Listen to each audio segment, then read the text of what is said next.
शहर की अमीर देवरानी जेठानी हो गई गांव की दीवानी। मम्मी जल्दी करो, हमारी स्कूल बस आज भी छूट जाएगी। मम्मी मुझे भूख लगी है, जल्दी ब्रेकफास्ट दो। कम ऑन शिवानी, हर रोज लेट। कभी तो टाइम पर काम करके दिया करो यार। गौरव और निधि नाइट ड्रेस में हॉल में खड़े होते हैं, साथ ही नीरज और शिवम प्रोफेशनल कपड़ों में खड़े होते हैं। वहीं दोनों अमीर देवरानी जेठानी अपनी मॉडर्न नाइट ड्रेस में सीढ़ियों से उतरती हैं। क्यों सुबह सुबह चिल्लाने लगते हैं आप लोग? हमारी वजह से देर नहीं हो रही है। हम रात को 1 बजे सोए हैं और सुबह 8 बजे उठकर कैसे सारी तैयारियां कर सकते हैं? आपको क्या है, कपड़े पहनकर बैठ जाते हैं। हमारा बिजनेस है, हमें भी काफी मेंटल स्ट्रेस झेलना पड़ता है। हम भी आराम नहीं करते हैं। हमें ऑफिस के लिए लेट हो रहा है, जल्दी हमें ब्रेकफास्ट और लंच दो। दोनों देवरानी जेठानी नींद में किचन में आती हैं। शिवानी टोस्टर में टोस्ट रोस्ट कर रही होती है और नीलम ओवन में दूध गर्म कर रही होती है और कॉफी मशीन में कॉफी बना रही होती है। बहू, बच्चों को भी तैयार कर दो। बच्चों ने अभी तक अपनी स्कूल यूनिफॉर्म भी नहीं पहनी है और बैग भी नहीं तैयार की है। देवरानी जी, आप बच्चों को तैयार कर दीजिए, मैं ब्रेकफास्ट तैयार करती हूँ। नीलम किचन से बाहर आती है और दोनों बच्चों को कमरे में ले जाकर यूनिफॉर्म पहनाती है और उनके बैग रेडी करती है और डाइनिंग टेबल पर लाती है। वहीं शिवानी डाइनिंग टेबल पर बच्चों को दूध, ब्रेड और सभी को चाय टोस्ट परोसती है। ओह गॉड शिवानी, तुमने आज भी सिर्फ चाय ब्रेड बनाई है। मम्मी हमें चाय ब्रेड नहीं खानी, हमें दोबारा भूख लग जाती है और आप लंच भी नहीं देती हो। आपकी ही बातें बच्चे दोहरा रहे हैं। जल्दी में जो बन सकता है हमने बना दिया है। जो है यही है, खाइए और अपने काम पर जाइए। और कुछ खाने का मन हो तो किसी रेस्टोरेंट से खा लीजिएगा। और बच्चों, तुम भी कैंटीन से कुछ खा लेना। बहू, रोज रोज बाहर का खाना अच्छा नहीं होता है। हमारे गांव में हम देसी खाना। पापा जी, हमें आपके देसी खाने का मेन्यू नहीं सुनना है और हमें आपके गांव और देसी खाने से कोई प्यार भी नहीं है। बिना लंच किए शिवम और नीरज ऑफिस के लिए निकल जाते हैं। वहीं दोनों देवरानी जेठानी गौरव और निधि को लेकर नाइट ड्रेस में ही घर से निकल जाती हैं और बच्चों को स्कूल बस स्टॉप पर पहुंचाती हैं। फिर दोनों देवरानी जेठानी थकी हारी पसीने से लथपथ घर वापस आकर सोफे पर बैठती हैं। ओह माय गॉड, कौन कहता कि अमीरों की लाइफ में स्ट्रगल नहीं होता? हम अमीर देवरानी जेठानी की लाइफ में जितना स्ट्रगल है ना, उतना शायद ही किसी की लाइफ में होगा। या एक्चुअली मैं तो हर सुबह इस झंझट से परेशान हो गई हूँ। अब 5 मिनट रेस्ट करके दोबारा से घर के काम शुरू करने हैं। कपड़े धोने हैं, घर की साफ सफाई करनी है। Oh my God. दोनों देवरानी जेठानी सोफे पर बैठी हुई हैं। वहीं किचन में चालू ओवन गर्म होकर तेज आवाज के साथ फट जाता है। ओह गॉड, ये आवाज कैसी थी? बहू, किचन में ओवन फटा है। क्या ओवन फट गया? बहू, तुमने ओवन खुला ही छोड़ दिया था। रोज रोज के ऐसे दिन देखकर हम तो परेशान हो गए हैं। कभी हम गिर जाते हैं तो कभी बच्चों को जूते उल्टे पहना देते हैं और आज ओवन फट गया। जो हुआ सो हुआ, चलिए दूसरे काम देखिए देवरानी जी। दोनों देवरानी जेठानी अपने अपने कमरे में जाती हैं और नहाकर तैयार होती हैं। शिवानी घर की साफ सफाई करती है, वहीं नीलम गंदे कपड़े धोती है। ऐसे ही कुछ दिन बीतते हैं और एक दिन दोनों देवरानी जेठानी दोपहर के वक्त कुछ औरतों के साथ किटी पार्टी में आई होती हैं, जहां नर्मदा और रश्मि ने एक जैसी ज्वेलरी पहनी होती है। What a twinning! आप दोनों ने, देवरानी जेठानी ने सेम ज्वेलरी पहनी है।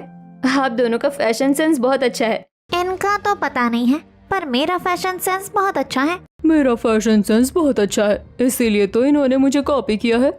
मैंने आपको कॉपी किया है या आपने मुझे कॉपी किया है? कॉपी कैट कहेगी। मैं कॉपी कैट तो आप चोर, दूसरे का फैशन स्टाइल चोरी करती हैं। किटी पार्टी में आई औरतें 2 गुटों में दोनों औरतों को समझाने लगती हैं।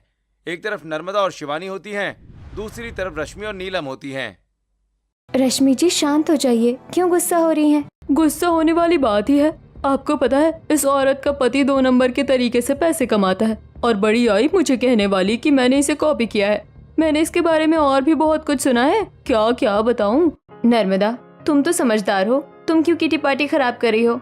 ये मेरी जेठानी मुझसे जलती है, इसलिए मुझे कॉपी करती है। मैं नहीं जानती क्या इसके कैसे कैसे करतूत है। इसके करतूत सुनोगे ना तो हैरान हो जाओगी। दोनों औरतें एक दूसरे की बुराई करती हैं और फिर अपने अपने घर चली जाती हैं। ऐसे ही कुछ दिन बीतते हैं और एक दिन दोनों देवरानी जेठानी अपनी गाड़ी में अपने परिवार के साथ ट्रैफिक जाम में फंसी होती हैं। और कितना टाइम लगेगा यार, हम पहले से ही शादी में पहुंचने में लेट हो रहे हैं और इस जाम में और लेट हो जाएंगे। मैं तो कह रहा था कि 1 घंटे पहले निकलते हैं, आप लोगों ने ही तैयार होने में देर कर दी। 15 मिनट का रास्ता है और पिछले 1.5 घंटे से हम जाम में फंसे हुए हैं। ऊपर से गर्मी से हालत खराब हो रही है। मम्मी बहुत गर्मी हो रही है और हमें सफोकेशन भी हो रही है। गाड़ी जाम में फंसी हुई है, इंजन चालू है, इसी वजह से सफोकेशन हो रही है। मैं खिड़कियां खोल देता हूँ, रिलैक्स फील होगा। इतना कहकर शिवम गाड़ी की खिड़कियां खोल देता है, लेकिन बाहर के तेज हॉर्न की आवाज से बच्चे अपने कान को उंगलियों से बंद कर लेते हैं। अंकल खिड़की बंद कीजिए, इतने तेज हॉर्न बजा रहे हैं ये लोग। खिड़की बंद कर बेटा, वरना ये लोग हॉर्न बजा बजा कर हमारे कानपुर में हड़ताल कर देंगे। शिवम तुरंत सभी खिड़कियां बंद कर देता है। यहाँ बहुत नॉइज पोल्यूशन है, जल्दी यहाँ से चलिए। हमें आना ही नहीं चाहिए था, ये जाम तो आगे बढ़ने का नाम ही नहीं ले रहा। ऐसे ही गर्मी से परेशान पूरा परिवार धीरे धीरे जाम में आगे बढ़ते हुए शादी में पहुंचता है। शादी में चारों तरफ डिजाइनर कपड़े पहने हुए लोग होते हैं, जिनके चेहरे पसीनों से भरे होते हैं। ओह माय गॉड, रास्ते में ट्रैफिक जाम में तो गर्मी थी ही, मैरिज हॉल में भी इतनी गर्मी है, जबकि यहाँ बड़े बड़े एसी भी चल रहे हैं, उसके बाद भी लोगों के चेहरों पर पसीना है। सोचिए अगर एसी नहीं होता तो क्या हाल होता। ऐसे ही पूरा परिवार शादी में खाना खाता है और थका हारा घर वापस आता है। इस शहर से अच्छा तो हमारा गांव है, वहाँ ट्रैफिक में फंसते नहीं है, वहाँ शहर जैसी परेशानियाँ नहीं है, शहर जितना शोर शराबा भी नहीं है। मम्मी जी प्लीज अपना गांव पुराण बंद कीजिए। बहू, तुम्हारी सास कह रही है हम लोग गांव में सुबह सुबह मुर्गे से पहले उठ जाया करते थे और बिना किसी टेंशन के अपने काम करते थे। बस कीजिए, हमें आपका गांव प्रेम नहीं सुनना। और पापा जी, आप सुबह सुबह मुर्गे से कंपटीशन करने के लिए उठते थे क्या? नीलम, बिहेव योरसेल्फ। तुम पापा से कैसे बात कर रही हो? हाँ, क्या गलत कहा हमने? जब हम कह रहे हैं हमें गांव पसंद नहीं है, फिर भी गांव की बातें। हर वक्त शहर को गांव से कंपेयर करने लगते हैं। शहर हर मामले में गांव से अच्छा है। इतना कहकर दोनों देवरानी जेठानी मुंह बनाकर अपने कमरे में चली जाती हैं। ऐसे ही रात होती है, दोनों देवरानी जेठानी अपने कमरे में सो रही होती हैं, तभी बिजली चली जाती है। उफ, ये बिजली अभी जानी थी क्या? एक तो मेरी नींद ही खराब हो गई और इन्हें देखो कैसे घोड़े बेचकर सो रहे हैं। बहुत गर्मी हो रही है, खिड़की खोल देती हूँ, थोड़ी फ्रेश हवा आएगी। इतना कहकर दोनों देवरानी जेठानी अपने कमरे की खिड़कियां खोलती हैं और खिड़की के पास खड़ी हो जाती हैं। तभी एक अजीब सी बदबू आती है। ओह माय गॉड, ये कैसी बदबू है? ऐसा लग रहा है यही बेहोश होकर गिर जाऊंगी। हवा तो थोड़ी सी भी नहीं है, ऊपर से इतनी गंदी बदबू। इससे अच्छा तो मैं खिड़की बंद करके गर्मी में ही कमरे में रहूं। दोनों देवरानी जेठानी बदबू से परेशान खिड़की बंद कर देती हैं और गर्मी में रात बिताती हैं। और अगली सुबह दोनों देवरानी जेठानी सब्जी लेने सब्जी के ठेले पर आती हैं। जी क्या दूं आप लोगों को? हमें परवल और लौकी दे दीजिए। सब्जी वाला सब्जियां तौलने लगता है। जेठानी जी, मैं सोच रही हूँ कि घर में एक जनरेटर लगवा लेते हैं, वरना अगर कल रात की तरह दोबारा शॉर्ट सर्किट हुआ या बिजली चली गई तो हमें गर्मी में बहुत परेशान होना पड़ेगा। सही कह रही हैं आप देवरानी जी। भाजी, गर्मी तो सब जगह बा और ये गर्मी से बचे के बाद गांव चल जा। ये गर्मी में तो गांव में आराम और सुख शांति बा। ये कैसी गवारों की भाषा में बात कर रहे हो? अरे गंवार का भाषा नाई बा भाजी, ये तो हमारे गांव का बोली हवा। तुम गांव से हो? डर्टी गवार, हमें नहीं लेनी तुम्हारी सब्जियाँ। इतना कहकर दोनों देवरानी जेठानी सब्जी वाले के ठेले से उठाई हुई सब्जियां ठेले पर ही फेंक देती हैं। कहा भइल हो, आप लोग सब्जी काहे फेंक देनी? हमें किसी देहाती गवार के हाथ की सब्जियां नहीं लेनी। तुम लोग सारा दिन अपना हाथ मिट्टी और गाय भैंस के गोबर में डाले रहते हो। बीच बाजार में गांव की बोली, गांव के लोग और गांव की बेइज्जती कर दोनों देवरानी जेठानी अपने घर चली आती हैं, जहां पूरा परिवार अपने गांव वाले परिवार से वीडियो कॉल पर बात कर रहा होता है। कैसे हो मेरे भाई, सब ठीक है ना? हाँ भैया, आपके आशीर्वाद से सब कुछ ठीक है। क्यों जेठानी जी, आप मुझसे नाराज है क्या? जब से शिवम और नीरज की शादी हुई है, अब गाँव नहीं? देवरानी जी, गांव आने का तो मेरा भी मन है, पर आपको तो पता है यहाँ शिवम और नीरज का कारोबार है, फिर गांव आने का कोई बहाना भी तो नहीं मिलता। जेठानी जी, पर इस बार तो आपको गाँव आना ही पड़ेगा, क्योंकि हम आपकी बड़ी बेटी आरवी की शादी करवा रहे हैं। क्या सच में आरवी की शादी है? हाँ बेटा, तुम लोग यहाँ थे नहीं, वरना साथ में लड़का तय करते। अच्छे घराने का लड़का मिला तो हमने रिश्ता तय कर दिया है। क्यों भैया, शहर जाकर अपनी बहनों को तो भूल ही गए, अब शादी में भी आओगे या किसी मीटिंग में बिजी रहोगे? पगली, हमारी बहन की शादी है, हम पूरे परिवार के साथ तेरी शादी में आएंगे। अच्छा बच्चों, अब जल्दी गाँव आओ, तब बैठकर बात करेंगे। अभी और भी रिश्तेदारों को फोन करना है। शिवम फोन रख देता है, तभी दरवाजे के पास खड़ी शिवानी और नीलम सबके बीच आती हैं। अभी तुम लोग गांव जाने की बात कर रहे थे क्या? हाँ शिवानी, आरवी की शादी है, तुम पैकिंग शुरू करो, हम लोग कल परसों में ही गांव के लिए निकल जाएंगे। हरगिज नहीं, तुम्हें जाना है तो जाओ, हम और हमारे बच्चे गाँव नहीं जाएंगे। भाभी ये कैसी बात कर रही हैं आप? हमारी बहन की शादी है, आप लोग नहीं चलेंगी तो कितना बुरा लगेगा उसे। नहीं, हम और हमारे बच्चे गांव के गोबर मिट्टी में सड़ने नहीं जाएंगे। गांव तो सब जाएंगे, जिसका मन है वो भी और जिसका मन नहीं है वो भी, और मेरे बच्चे तो जरूर जाएंगे। इतना कहकर शिवम और नीरज अपने कमरे में चले जाते हैं। ऐसे ही आज का दिन बीतता है। अगले दिन दोनों देवरानी जेठानी अपनी सास और बच्चों के साथ शॉपिंग मॉल आई होती हैं। मम्मी जी, आपके दोनों बेटों की वजह से हमारी गर्मियों की छुट्टियों की सुख शांति बर्बाद हो जाएगी। जेठानी जी, मैंने रूम फ्रेशनर, ठंडा पाउडर और मिनी फैन खरीद लिया है। इन सब से गांव में हेल्प होगी। बहू, तुम देखना, तुम लोगों को गांव बहुत पसंद आएगा। और ये सब छोड़ो, तुम लोग अपने लिए कुछ साड़ियाँ ले लो। कपड़े तो हम खरीदेंगे, पर गांव जाने के लिए नहीं, क्योंकि हम दोनों देवरानी जेठानी मॉडर्न स्टाइलिश कपड़े पहनती हैं और उन कपड़ों से गांव के गवारों को बहुत तकलीफ होती है। दोनों देवरानी जेठानी अपने और अपने बच्चों के लिए मॉडर्न और स्टाइलिश कपड़े खरीदती हैं और घर चली आती हैं। ऐसे ही आज का दिन बीतता है। अगले दिन पूरा परिवार तैयार होकर घर से निकलता है और रेलवे स्टेशन पहुंच जाता है। हम कहाँ आए हैं और हम यहाँ क्यों आए हैं? बच्चों, ये रेलवे स्टेशन है, यहाँ इतनी ही भीड़ होती है। तुम लोग तो कभी रेलवे स्टेशन आए नहीं हो ना, इसीलिए तुम्हें नहीं पता। नीरज, तुम लोग बिजनेसमैन हो, हम लोग इतने अमीर हैं, उसके बाद भी तुमने ट्रेन की टिकट कटाई है। हम एरोप्लेन से भी तो जा सकते थे। अरे हाँ, मैंने हमारे देश के प्रधानमंत्री से बात की है ना। उन्होंने वादा किया है कि हमारे गांव में हवाई अड्डा बनाएंगे। हवाई अड्डा बनते ही हम लोग एरोप्लेन से जाया करेंगे वहां पर। अभी ट्रेन से चल लो। इतनी डेवलपमेंट हो चुकी है, हाईटेक टेक्नोलॉजी आ गई है, आज भी गांव में एयरपोर्ट नहीं है और ये लोग गर्मी की छुट्टियां बर्बाद करने गांव जा रहे हैं। पूरा परिवार ट्रेन में चढ़ता है और अपनी सीट पर आकर बैठ जाता है। ट्रेन चलना शुरू होती है और धीरे धीरे आज का दिन बीतता है। अगले दिन ट्रेन गया स्टेशन पर रुकती है, जहाँ खाजा और तिलकुट बिक रहे होते हैं। इतनी अच्छी खुशबू किस चीज की आ रही है? बच्चों, ये खुशबू खाजा और तिलकुट की है, गया की फेमस मिठाई। ट्रेन के सफर का मजा तभी आता है जब हर स्टेशन की खास चीज खाते हुए चले। तो फिर हमें भी खाजा और तिलकुट खिलाइए। दोनों देवरानी जेठानी को छोड़कर पूरा परिवार खाजा और तिलकुट खाने लगता है। वाह, अभी तो गांव पहुँचे ही नहीं है और इतनी बढ़िया चीज हमें खाने को मिली है। शिवानी, तुम भी खाओ, यहाँ की फेमस मिठाई है। इसमें बहुत शुगर होगा, हम ये सब नहीं खाएंगे। पापा, मम्मी और चाची के हिस्से का भी आप हमें दीजिए, हम और खाएंगे। क्या ये मिठाइयाँ सच में इतनी टेस्टी होती है? मैं भी थोड़ा सा चक्कर देखती हूँ। इतना कहकर नीलम निधि की प्लेट से थोड़ा खाजा और तिलकुट उठाकर खाती है। वाह, ये तो बहुत टेस्टी है, मैं भी एक प्लेट खाऊंगी। मम्मी, मेरे में से मत खाओ, तुम अपनी खरीद कर खाओ। देवरानी जी, इतनी टेस्टी है क्या? जेठानी जी, मैं तो कहती हूँ डाइटिंग वाइटिंग छोड़िए, आप भी चक्कर देखिए, टेस्टी है। नीलम और शिवानी भी खाजा और तिलकुट लेकर खाने लगती हैं। ट्रेन फिर से चलना शुरू हो जाती है। वाकई ये मिठाई तो बहुत टेस्टी है, पर इसका मतलब ये नहीं है कि गाँव भी अच्छा होगा। ऐसे ही कुछ देर के बाद दोपहर की तेज गर्मी में पूरा परिवार अपने गांव के रेलवे स्टेशन पर उतरता है, जहां रामलाल अपने गांव वालों के साथ ढोल नगाड़े बजाते हुए आता है और हेमंत, शिवम और नीरज को माला पहनाता है। अरे राम राम चाचा, ये ढोल नगाड़े और इतने सारे लोगों को लाने की क्या जरूरत थी? अरे बच्चों, मैं तो अकेला ही आ रहा था, रास्ते में ये हरिया मिल गया।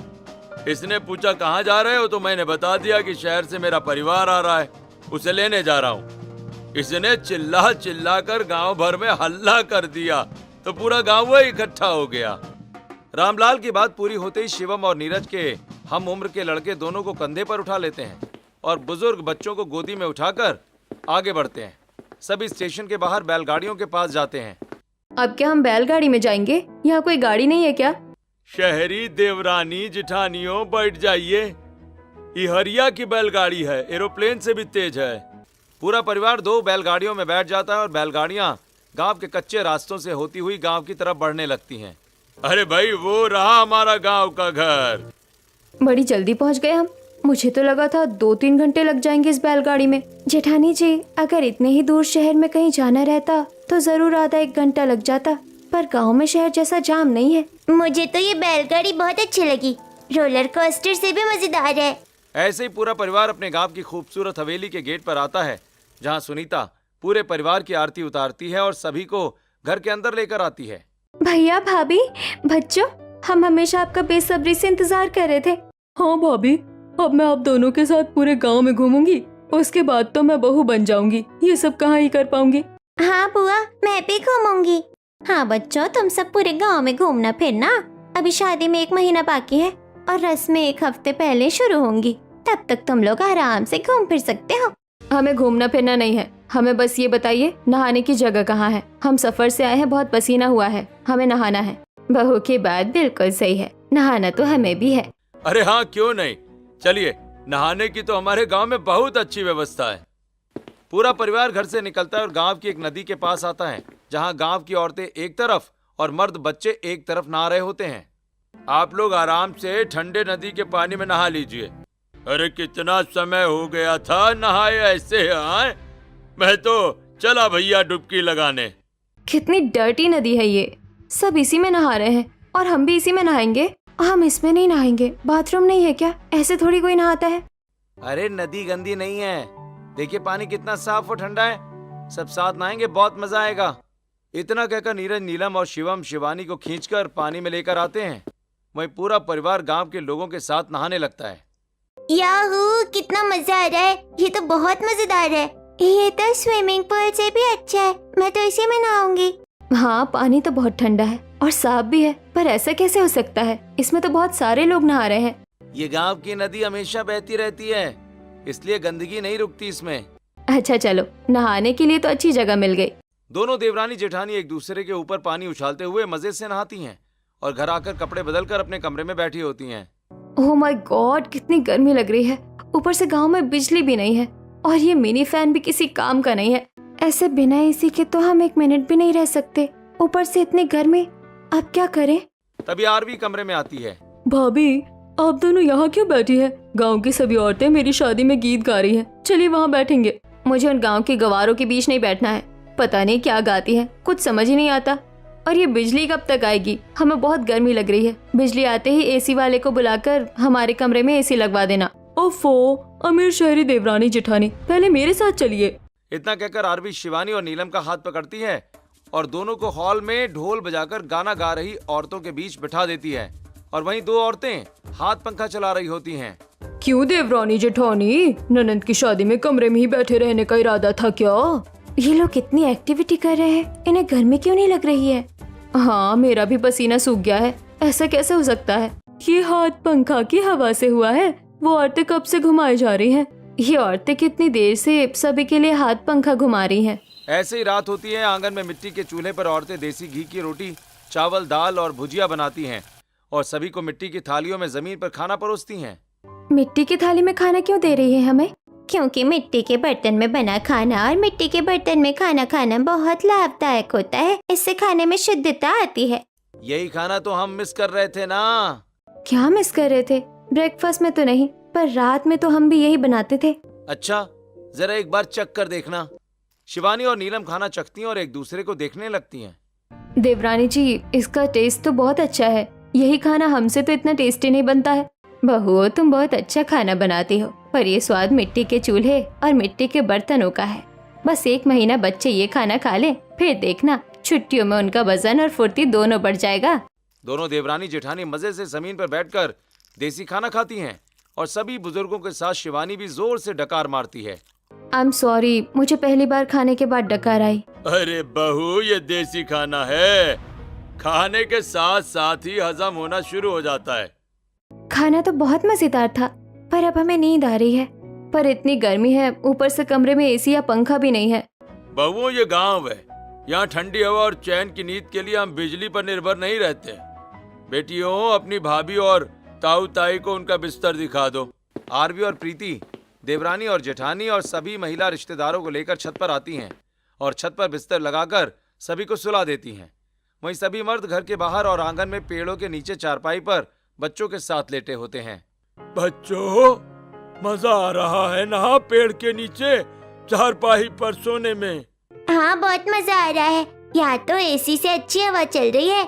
तो चलो बच्चों, आज तुम्हारे परदादा तुम्हें एक अच्छी सी कहानी सुनाएंगे। एक जमाने में एक राजा थे, महाराणा वीर प्रताप। वाह, यहाँ तो एसी से अच्छी नेचुरल हवा चल रही है और आसमान भी कितना खूबसूरत है। बहू, हवा तो अच्छी चल रही है, ये तो सही कहा, पर आसमान साफ है, इसका क्या मतलब है? आसमान तो शहर में भी यही होगा। नहीं, हमने शहर में कभी ऐसा आसमान नहीं देखा। शहर रात में भी जागता है, जिस वजह से आसमान का ये नज़ारा हम नहीं देख पाते हैं।